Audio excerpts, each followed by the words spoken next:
Halo, Assalamualaikum warahmatullahi wabarakatuh, teman-teman. Berjumpa lagi ya dalam modul Project Ilmu Pengetahuan Alam dan Sosial di channel Ibu Rosni. Kali ini, teman-teman, kita akan membahas mengenai topik energi dan perubahannya. Baik teman-teman, sebelum mempelajari modul ini, ada baiknya teman-teman menyimak terlebih dahulu membaca petunjuk penggunaan modul. Yang pertama, teman-teman, silakan membaca doa terlebih dahulu sebelum belajar ya. Semoga ilmu yang teman-teman dapatkan dari modul ini barokah.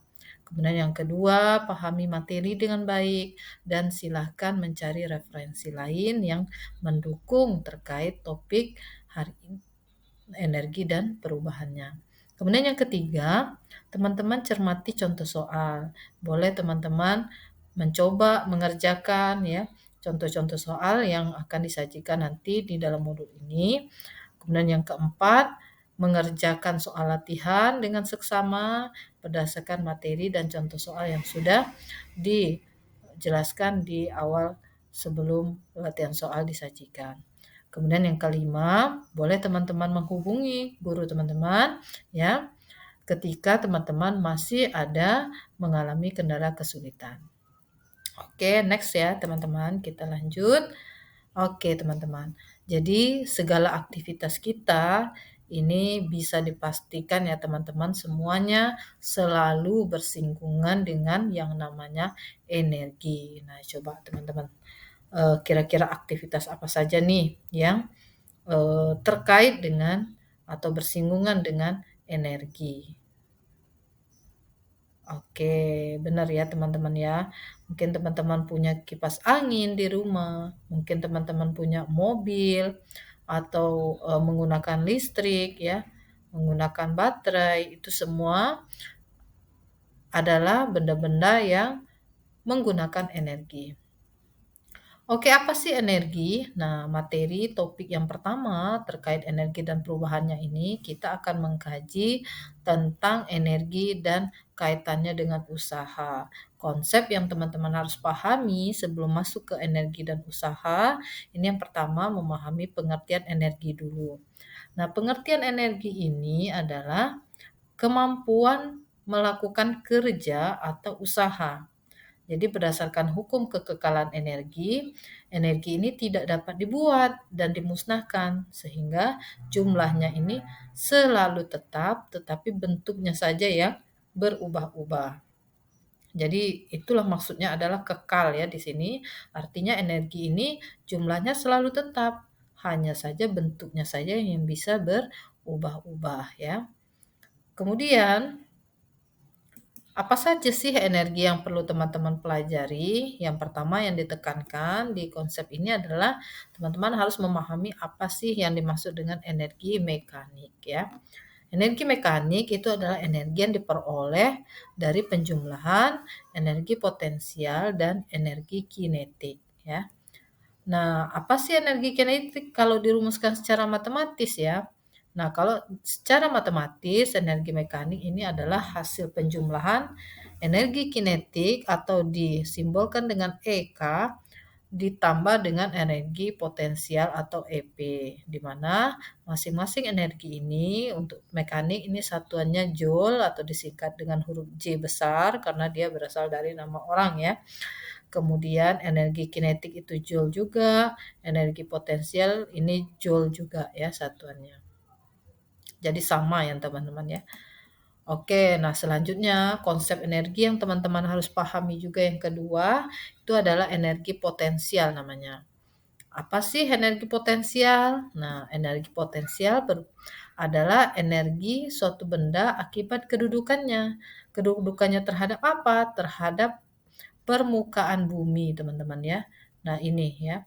Jadi biasanya secara matematis energi potensial atau disingkat dengan EP ini dirumuskan adalah hasil kali dari massa M dikali percepatan gravitasi dikali dengan ketinggian. Nah, ketinggian ini diukur dari permukaan bumi atau permukaan tanah ini ya, permukaan tanah ini ya. Nah, Jadi berapa H-nya, height-nya ya. Mengapa H simbolnya? Karena ini diambil dari bahasa Inggris height ya. Nah, jadi itu supaya teman-teman mudah mengingat rumusnya.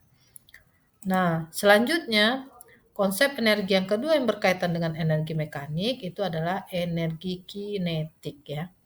Nah, energi kinetik bedanya adalah dengan energi potensial adalah energi kinetik ini adalah energi yang dimiliki oleh suatu benda karena terjadi perpindahan ya, atau suatu benda bergerak yang memiliki kecepatan atau simbolnya V ya, maka benda akan memiliki energi mekanik mohon maaf ya, energi kinetik sebesar setengah kali massa dikali kecepatan dikuadratkan ya. Nah, ketika konsepnya benda jatuh teman-teman ya, misalnya contoh ini pohon ya, pohon kelapa, ada buahnya jatuh terlepas dari tangkainya, maka teman-teman di sini ketika teman-teman ditanyakan berapa energi kinetiknya, maka di sini teman-teman konsepnya adalah buah kelapa ini jatuh, dia terlepas ya, tidak didorong ya. Nah, artinya ketika dia tepat akan lepas ini, kecepatan yang dimiliki oleh buah kelapa yang akan jatuh ini sama dengan 0 ya. Sehingga ketika V-nya ini 0 dikalikan dengan nilai massa kelapa dan dikalikan dengan setengah, maka tentu hasilnya akan 0. Jadi ketika buah yang tepat jatuh ya, tidak memiliki kecepatan awal, maka bisa dipastikan EK atau energi kinetiknya sama dengan 0 ya. Nah, ketika dia tepat sudah mendekati tanah, nah disinilah yang nilai energi energi kinetiknya maksimum atau maksimal ya. Seperti itu. Berbeda dengan konsep energi potensial tadi ya. Nah, ketika buah kelapa ini di atas ketinggian ya, tepat akan jatuh, maka disinilah energi potensialnya maksimal. Kenapa? Karena ketinggiannya yang paling tinggi. Nah, nilai H-nya yang paling besar. Ketika dia tepat akan jatuh menyentuh tanah, ya disinilah H-nya yang paling minimum atau kecil ya, sehingga atau H-nya sama dengan 0, maka di sini nilai energi potensialnya minimal atau sama dengan 0. Nah, konsep ini yang harus teman-teman pahami betul ya. Nah, setelah memahami energi kinetik, energi potensial, barulah kita memasuki konsep kekekalan energi mekanik. Kenapa dikatakan kekal? Karena untuk energi mekanik itu nilainya konstan atau tetap di posisi manapun ya ketika konsepnya ya gaya-gaya yang bekerja hanya gaya yang bersifat konservatif ya. Nah, jadi di sini artinya energi kinetik, energi potensialnya selalu konstan ketika dijumlahkan ya. Atau secara matematis EP1 tambah EK1 sama dengan EP2 tambah EK2 ya.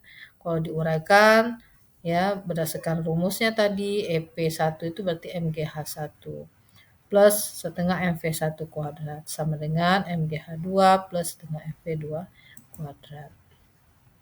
Nah, dalam penerapan soalnya bagaimana sih energi mekanik? Nah, ini teman-teman perhatikan contohnya ya.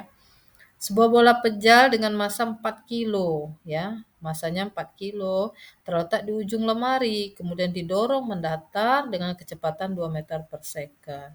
Pada saat lepas dari tepi atas lemari seperti tampak pada gambar. Jadi kecepatan awalnya 2 meter per second kuadrat, 2 meter per second dan massanya 4 kilo teman-teman ya. Dari gambar kita lihat ketinggian bola pejal ini 2 meter, artinya hanya 2.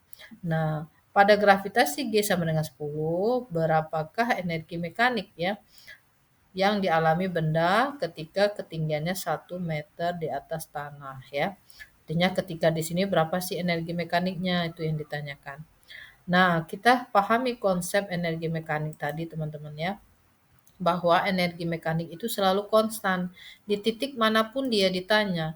Artinya ketika soal ini ya, di titik A energi mekaniknya harus sama dengan energi mekanik di titik B. Nah, kita tuliskan seperti ini. Energi mekanik di titik B sama dengan energi mekanik di titik A. Nah, ketika di titik A ya, ini kita bisa tahu Energi mekanik di titik A artinya energi potensial di titik A ditambah energi kinetik di titik A. Nah, energi potensial rumusnya massa kali G kali H, di mana ketinggiannya adalah H di titik A, yakni 2 meter. Ya, massanya 4 kilo, gravitasinya 10.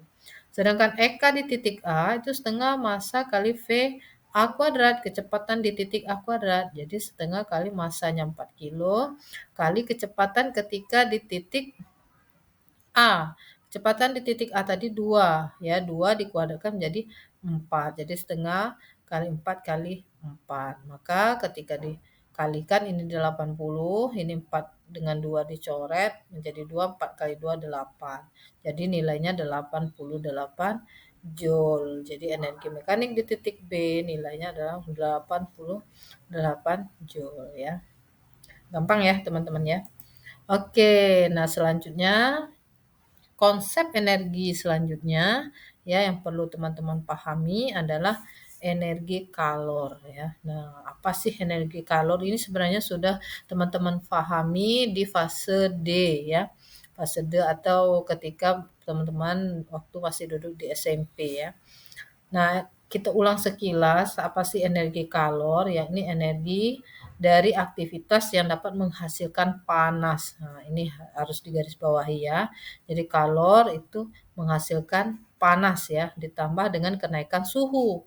Aktivitas di sini bisa berupa interaksi antar molekul atom atau elektron dari suatu zat. Nah, kalau dirumuskan ya, Q atau kalor ya sama dengan massa dikali kalor jenis materi dikali perubahan suhu. Perubahan suhu atau delta T. Delta T ini artinya perubahan suhu berarti T2 dikurang T1 ya teman-teman. Nah kemudian rumus lain untuk kalor teman-teman ada 4 ya. Nah yang bisa kita gunakan ketika menyelesaikan masalah-masalah terkait energi kalor. Yang pertama Q sama dengan C besar ya, ini bukan C kecil ya, C besar atau kapasitas kalor dikali perubahan suhu. Kemudian kalor itu bisa juga dari massa kemudian dikali dengan kalor lebur zatnya.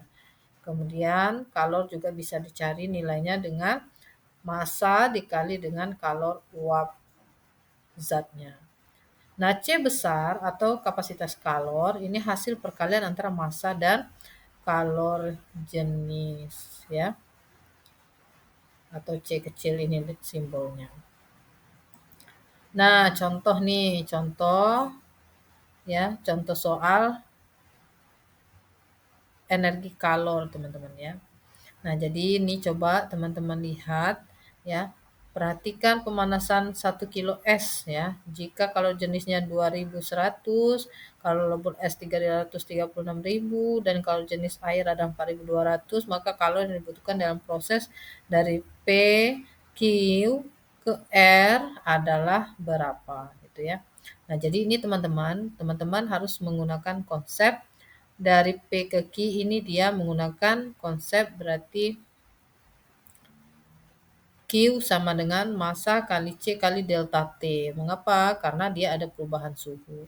Nah, kemudian dari Q ke R ini dia melebur ya. Nah, jadi dia pakai kalor lebur ya dari Q ke R karena dia tidak terjadi perubahan suhu ya. Nah, jadi tinggal dijumlahkan Q kalau P ke Q ini kita simbolkan Q1, Q sama dengan MC delta T ya. Kemudian yang QR ini kita simbol dengan Q2 untuk kalor kedua, yakni dengan menggunakan rumus M kali L, maka nanti hasil total Q-nya itu dijumlahkan Q1 ditambah Q2. Nah, ketika misalnya teman-teman diminta juga mencari sampai ke proses S ya. Nah, ini artinya teman-teman harus menggunakan kalor uap ya. Q sama dengan M kali U ya, yang rumus yang ini ya. Nah, begitu. Jadi nanti tinggal ditotalkan jumlah semua kalornya ya. Oke, coba ya dicoret-coret teman-teman ya. Nanti boleh dituliskan jawabannya. Oke, nah selanjutnya konsep energi yang ketiga ya. ini adalah energi listrik. Nah, energi listrik ini bagi teman-teman yang jurusan program keahliannya TI ya. Nah, ini sebaiknya dipahami betul karena erat kaitannya dengan jurusan teman-teman. Energi listrik ini adalah energi yang dimiliki benda karena pengaruh muatan listrik pada benda, baik muatan yang mengalir maupun tidak ya. Nah, energi listrik ini disimbolkan dengan W ya. Nah, secara matematis ya sama dengan Q kali V ya. Q ya muatan listrik, V ini tegangan listrik ya. Satuannya volt. Nah, muatan listrik ini bisa dicari juga secara matematis dengan mengalihkan antara arus dikali waktu. Yang satunya second atau detik ya. Nah, karena ya boleh juga ya dijadikan rumusnya Q tadi diganti dengan I kali T, maka W sama dengan V kali I kali T ya. Nah, kalau saya biasanya mudah mengingatnya ya itu adalah energi listrik itu fit. Nah, energi kita membutuhkan agar berenergi itu kita membutuhkan vitamin. Nah, begitu itu trik saja ya teman-teman ya, agar memudahkan mengingat ya secara matematis tulisan dari rumus energi listrik ini. Dan energi listrik ini tadi bisa tetap dikembangkan ya teman-teman ya, dengan konsep di mana hukum Ohm itu kan I sama dengan V per R ya. Nah, jadi bisa dimasukkan nilai V-nya I kali R, jadi rumus W-nya atau energi listriknya menjadi I kuadrat kali R kali T. Atau V kuadrat per R kali T, begitu ya. Nah, selanjutnya contoh soal energi listrik teman-teman ya. Hitunglah energi listrik yang digunakan selama 2 jam ketika muatan listriknya 5 kilo ohm dan arus listrik yang mengalir itu sebanyak 2 ampere. Maka tinggal dimasukkan ya, I kuadrat, I-nya 2, kali R-nya 5 kilo ohm berarti 5000 teman-teman ya. Dikali waktunya 2 jam, boleh langsung 2 jam ya. Berarti 40.000 WH watt hours ya, atau 40 kilowatt hours ya, dijadikan watt ya. Karena dia sudah hours ya, maka jamnya ya cukup waktunya dituliskan dalam 2 ya, angka 2 ya. Karena dia dalam hours ya, kilowatt hours. Oke, teman-teman. Nah, yang keempat konsep energinya yakni adalah energi kimia. Apa sih energi kimia? Energi yang tersimpan dalam bahan kimia atau ditimbulkan akibat reaksi kimia seperti makanan, bahan bakar, akumulator atau aki, baterai dan lain sebagainya. Nah, konsep energi yang terakhir teman-teman ya, ini adalah energi nuklir. Nah, teman-teman, energi nuklir ini adalah energi yang dilepaskan akibat interaksi inti atom yang dihasilkan dari reaksi peluruhan bahan radioaktif dengan sifat tidak stabil ya.